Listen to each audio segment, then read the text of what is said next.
একদিন এই হাতিটা জঙ্গলের মধ্যে একটা কালারওয়ালা ফল খুঁজে পায়। এরপর সেটার ভেতর থেকে রং বের করে বানরের শরীরে লাগিয়ে দেয়, যার কারণে সেই বানরটাকে একদমই বাঘের মতো মনে হচ্ছিল।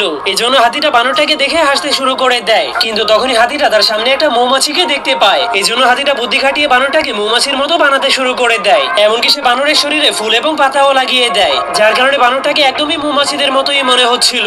কিন্তু এরপর তারা দুইজন মিলে একটা প্ল্যান বানিয়ে লুকিয়ে লুকিয়ে মৌমাছিদের মৌচাকের উপরে নজর রাখতে শুরু করে দেয়। তখনই বানরটা লুকিয়ে লুকিয়ে একটা মৌমাছির কাছে চলে যায়। এরপর সে দেখতে পায় সেই মৌমাছিটা মধু তৈরি করার জন্য ফুল থেকে রস সংগ্রহ করছে। যা দেখার পর তখনই বানরটার মাথায় একটা আইডিয়া চলে আসে। এজন্য সে একটা বাটি তৈরি করে সেই বাটির মধ্যে সবগুলো ফুলের রসকে সংগ্রহ করতে শুরু করে দেয়। এরপর বানরটা সেই রসগুলোকে রানী মৌমাছিকে দেওয়ার জন্য গাছের উপরে উঠে যায়। তখন মৌমাছিদের রানী এতগুলো রস দেখার পর অনেক খুশি হয়ে যায়। এজন্য সে ওই রসগুলোকে নেওয়ার জন্য তার দলের সবাইকে ডেকে আনে। এরপর রানী মৌমাছি বানরটার কাজে অনেক খুশি হয়ে তাকে এক টুকরো মধু উপহার দেয়। তখন বানরটা সেই মধুটাকে দুই টুকরো করে অর্ধেক তার বন্ধু হাতিকে খেতে দেয়, আর অর্ধেকটাকে